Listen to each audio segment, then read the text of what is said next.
Olá, alunos! De volta com vocês para a nossa segunda aula do dia, que é aula de produção de texto, onde nós vamos falar do gênero cordel. Esse conteúdo está na página 18 até a página 24, com atividades. Então, vamos às nossas explicações. Nesse nosso segundo slide diz que cordéis são textos escritos em versos recitados de forma melodiosa, pela presença de rimas, geralmente compõem cestilhas, são escritos por meio de relatos orais e impressos em folhetos ilustrados, com xilogravuras, técnica que reproduz a imagem gravada em uma madeira. A cestilha, esse nome que vocês viram aqui acima, o que vem ser a cestilha? É uma estrofe com rimas deslocadas, constituída de 6 linhas ou 6 versos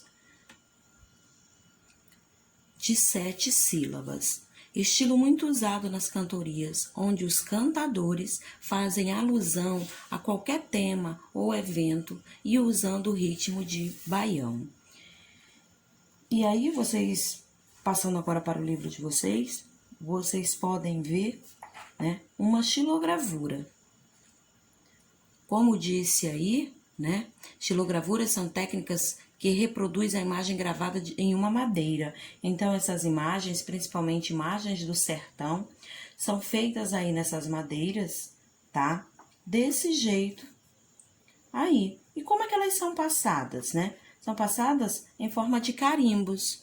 E aí, são transformadas, Aqui, ó, as xilogravuras fazem parte desse cordel, que são esses livrinhos. Então, quem já foi na Feira de Tradições Nordestinas, em São Cristóvão, vê muito isso aqui, esses livrinhos, os cordéis. As pessoas também, colocando músicas, tudo sobre isso aqui. Temos aí também,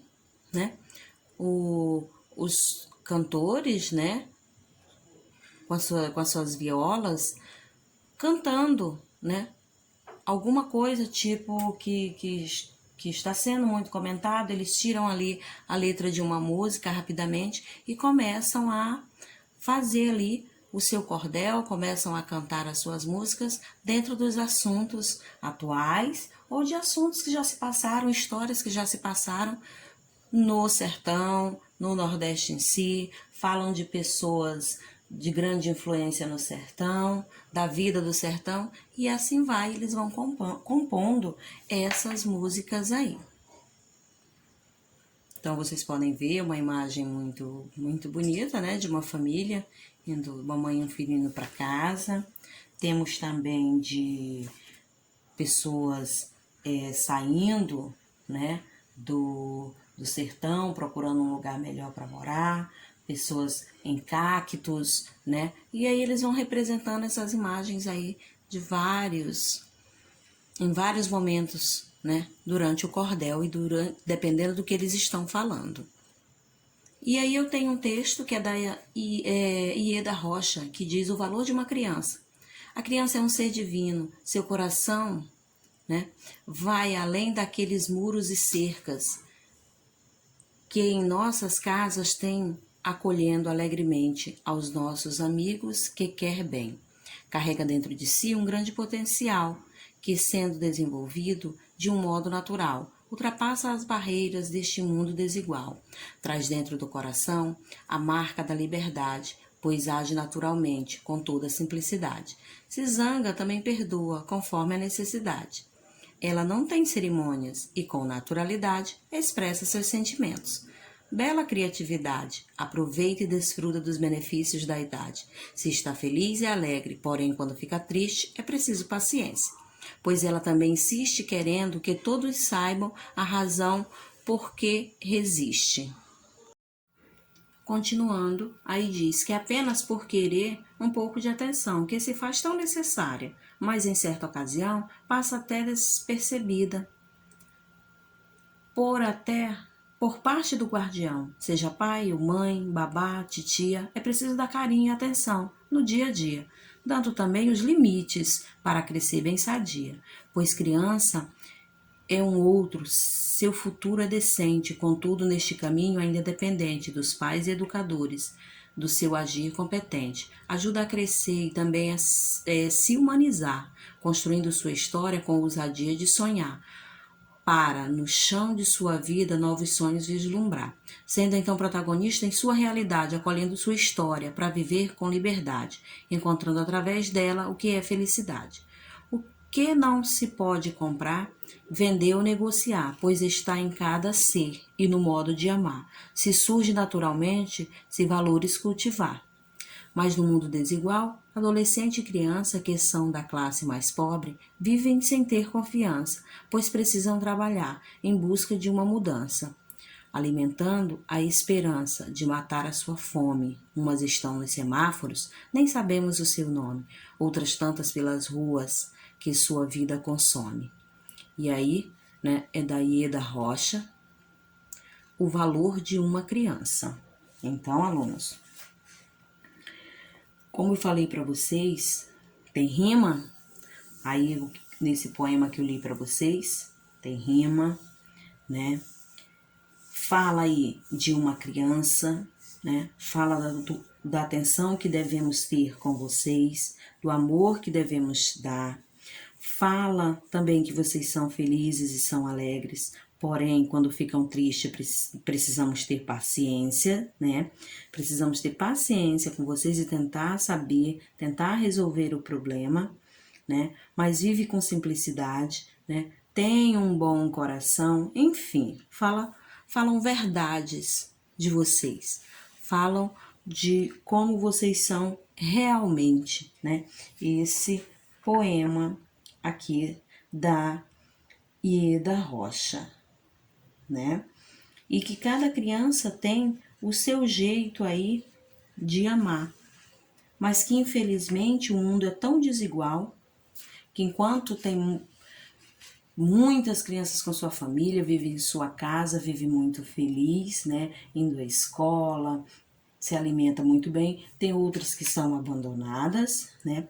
Precisam trabalhar em busca de uma mudança, de uma vida melhor. E tem umas que são aí que nem nomes, que estão por aí que nem nomes têm, né?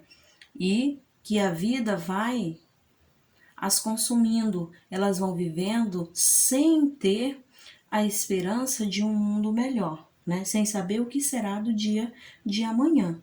Diferente das outras aí que tem uma família, diferente das que tem uma casa, né? Que tem um lar, que frequentam uma escola. E qual é a origem da literatura de cordel? Desculpa, a origem da literatura de cordel. De herança portuguesa, o cordel ganhou força no Brasil a partir do século XX, principalmente entre 1930 e 60, tornando-se uma manifestação literária da cultura popular brasileira, típica da região Nordeste, em estados como da Bahia, Pernambuco, Paraíba, Alagoas, Ceará e Rio Grande do Norte. O nome cordel deriva do modo como os folhetos eram expostos para a venda, pendurados em cordas, cordéis ou barbantes. Então, por isso ficou aí, olha, tá? Eles são pendurados assim, alunos, para serem vendidos, tá? Em cordas, tá? Ou barbantes.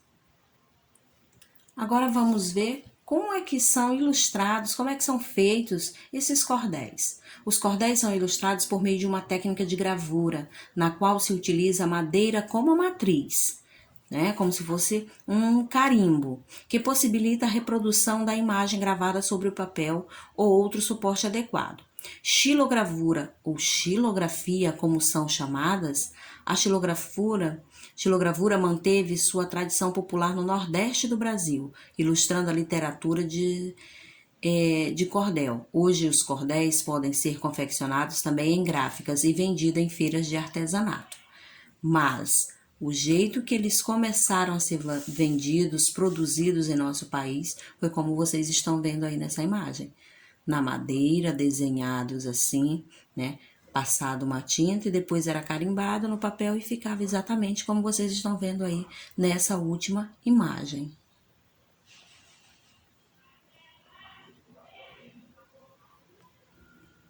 Agora que vocês já sabem o que é o cordel, né, que são os textos escritos em versos e recitados de forma melodiosa, né, pela presença de rimas, né, nós vamos fazer as nossas atividades.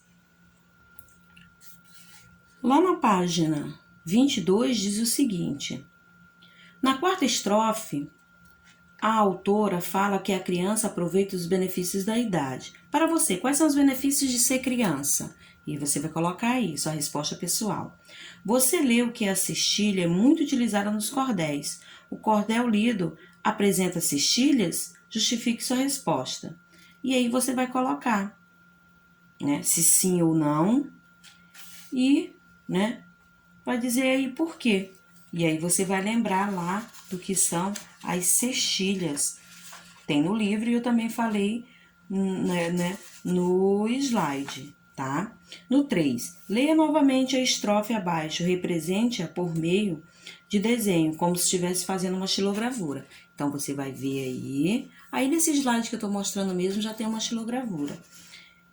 E aí você vai fazer, só tem as cores preto e branco, você vai fazer um desenho preto e branco e vai representar aí essa estrofe que diz: a criança é um ser divino, seu coração vai além daqueles muros e cercas, que em nossas casas tem acolhendo alegremente aos amigos que quer bem. E aí vocês vão representar essa estrofe aí, ok, alunos? Lá na página 23, vocês vão marcar um X na imagem que representa uma cena muito comum na realidade de algumas crianças, que é retratada na última estrofe do poema. 5. Qual das estrofes do texto mais lhe chamou a atenção e por quê? 6. As rimas são umas características do cordel. Copie do texto uma estrofe que indica nelas palavras que rimam. Falei de rimas também para vocês, né? Pesquise um cordel que trate sobre o assunto relacionado a seu dia a dia e escreva abaixo uma estrofe. Então, se vocês colocarem aí na internet, vão aparecer vários cordéis bem legais. Se tivesse tempo, poderia ler bastante aqui para vocês, mostrar bastante, que é muito legal. Mas não temos tanto tempo assim em nossa aula, tá? E aí, na página 24, que é a nossa última página, diz: escreva o seu poema de cordel. Lembre-se de que o tema é livre, mas deve haver rimas e separação de estrofes, conforme lá o da Ieda Rocha que eu li para vocês. Então, escreva o seu poema de cordel.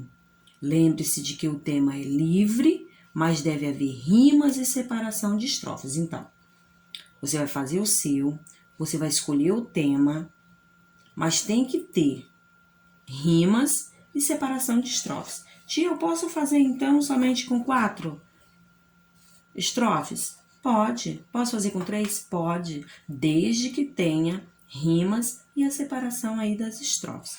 Prestem bastante atenção no que vocês vão fazer, no que vocês vão colocar aí, tá, amores? Usem a imaginação de vocês, até porque o tema é livre. Então, boa atividade aí para todos. Antes de encerrar nossa aula, vamos para a correção, tá? Das páginas 16 e 17, que era sobre o mito de Ícaro, né? Que estava na semana passada nas páginas 14, 15 e tinha atividades aí na 16 e na 17. Então, vamos lá. No número 1, qual era o sentimento do rei Minos em relação a Dédalo? Era medo. No 2, o labirinto foi construído para o Minotauro. No 3, a habilidade de Dédalo se sobressair era a criatividade. No 4, era uma resposta pessoal, certo? No 5, vocês tinham que numerar aí as cenas de acordo com a sequência, né? As cenas abaixo que aparecem no texto. Então, ficou 4, 2, 3, 1. Na 6, perguntava por que Ícaro, por pouco, não morreu. O que você acha que levou a correr esse risco? Ícaro não escutou o seu pai. Então, por ele não ter escutado o seu pai, sua empolgação foi mais forte que os conselhos dele e por isso quase morreu. Então, alunos, aí o Ícaro não escutou seu pai, sua empolgação foi mais forte que os conselhos dele e por isso quase morreu. Então, aí a resposta da questão 6. A questão 7 eu expliquei várias vezes, tá? E vocês tinham que ter atenção aí na história do Ícaro, né? Então diz o seguinte: reescreva o mito de Ícaro, modificando os personagens. Então, você tinha que modificar os personagens e reescrever a mesma história, remetendo-se aos problemas e invenções dos dias atuais. Use sua criatividade. Dei até ideias na aula e falei que vocês poderiam estar lembrando aí dos problemas que nós estamos passando, os problemas atuais, né? Que nós estamos passando pelo momento de pandemia, o que você poderia estar criando, né?